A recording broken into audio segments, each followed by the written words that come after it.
एक प्रश्न आया था मेरे पास कि एक साधे सब सधे कैसे, अगर एक साधे सब सधे है तो अष्ट सिद्धि 9 निधियां कैसे, और वगैरह वगैरह ऐसे ही कुछ था प्रश्न। वो इसलिए एक साधे सब सधे इसलिए कि जब आप एक गुरु की वाणी सुनते हो तो एक गुरु कहता है आपको कि मैं प्रभु श्री चरणों का दास हूँ। आप दूसरी जगह कहीं जाते हो, दूसरी जगह गुरु वाणी करते हैं मैं सोहम, मैं शिवोहम, मैं ब्रह्मास्मि, यानी मैं ही शिव हूँ, मैं ही ब्रह्मा हूँ, मैं ही सोहम, यानी जो तू है वही मैं हूँ। आप क्या करोगे? आप भटकोगे नहीं। अगर आपने एक की साधना नहीं करी है, आप दर बदर भटक रहे हो, सबकी वाणी अलग अलग है, आप सबकी सुन रहे हो, आप किस रास्ते पे चलोगे? क्या उनकी वाणी गलत है? नहीं, वो भी गलत नहीं है। जो कह रहे मैं प्रभु का दास हूँ वो भी गलत नहीं है। जो कह रहे मैं ब्रह्मास्मि वो भी गलत नहीं है। जो कह रहे सोहम, जो तू सोहम, वो भी गलत नहीं है। तो लेकिन जो सुनने वाला है वो भटक जाएगा। जो दर दर की सुनेगा ना वो भटक जाएगा।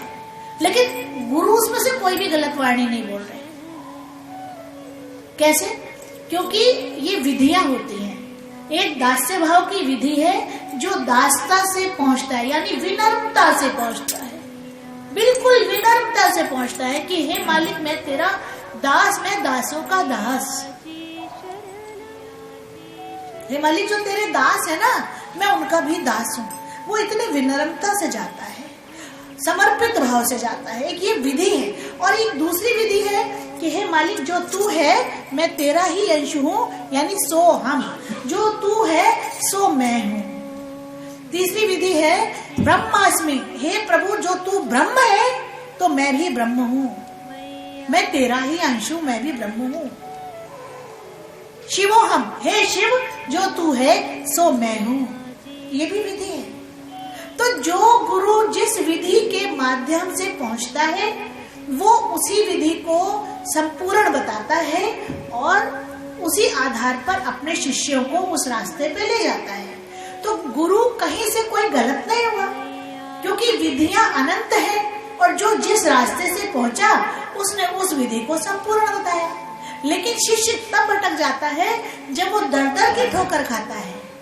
जब वो एक दर जाता है, फिर भटक के दूसरे दर जाता है, फिर भटक के तीसरे दर जाता है, फिर भटक के चौथे दर जाता है।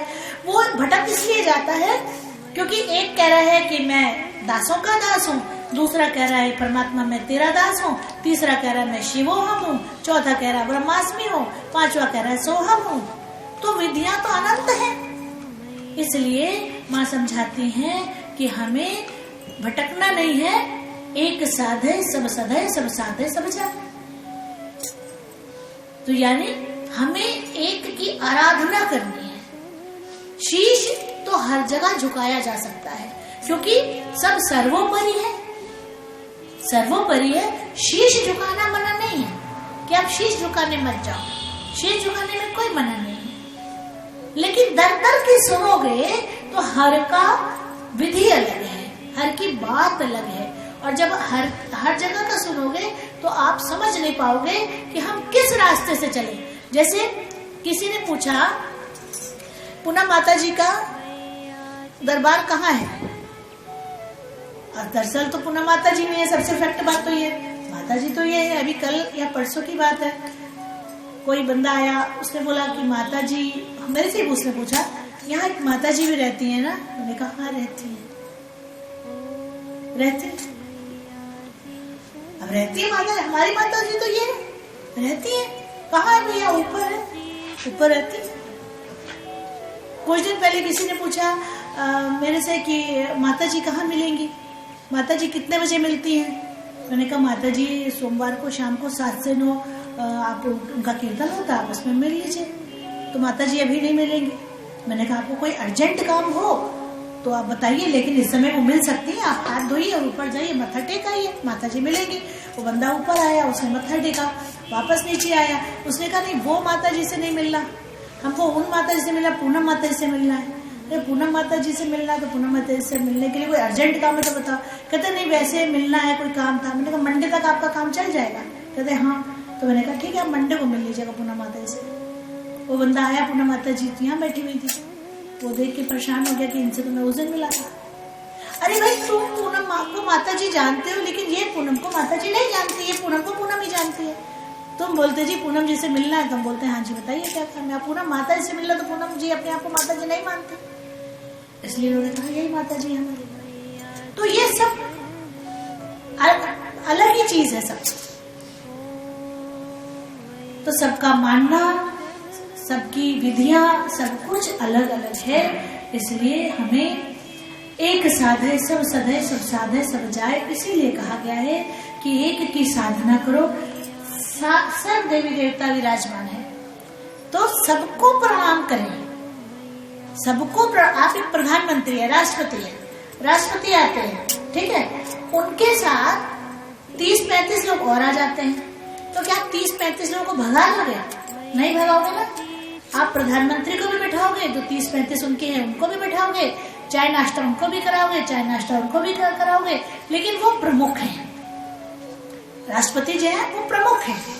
तो एक है वो प्रमुख जिसे आप मानते हो, जिससे आप अपने दिल की बात कहते हो, जिससे आप अपना दुखड़ा सुनाते हो, जिसके अपने दिल की बात कह के अपना दर्द उसके आगे रखते हो, जिसको सब कुछ बताने को आप तैयार हो, जिससे कुछ भी आप नहीं छिपाते हो, एक वो होता है।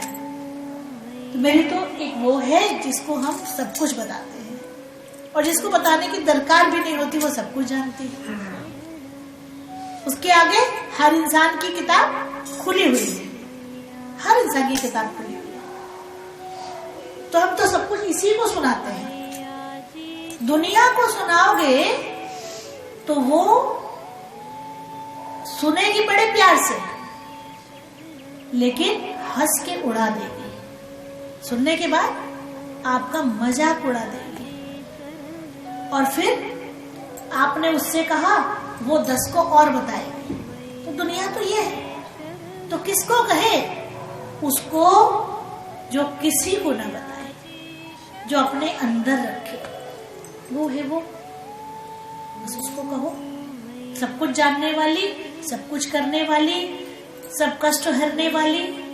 इसलिए माँ कहती है कि एक की साधना, शीश झुकाना मना नहीं है। अब ये सब देवी देवता है तो क्या इनको शीश नहीं झुकाते? झुकाते हैं। क्या इनको प्रणाम नहीं करते? करते हैं। क्या अगर हम कहीं जा रहे कि हम गुरुद्वारे में नहीं जा सकते? जाते हैं। चाहे मंदिर हो, मस्जिद हो, गिरजाघर हो, गुरुद्वारा हो, कहीं जाना मना कहीं नहीं है। शीश झुकाना कहीं मना नहीं है, माथा टेकना कहीं मना नहीं है, लेकिन साधना करनी है तो एक की साधना करें।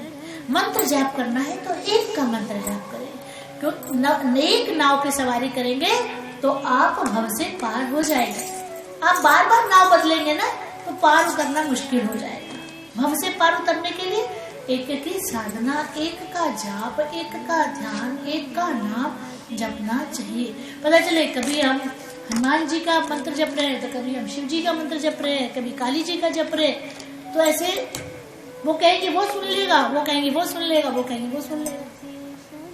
तो एक की आराधना करें, ध्यान सबका, नमन सबका, नमन सबका। लेकिन अगर हम मंत्र जाप कर रहे हैं तो एक का ही मंत्र जाप करें। नमो नमो गुरुदेव तुझको नमो नमः। नमो नमो गुरुदेव तुझको नमो नमः।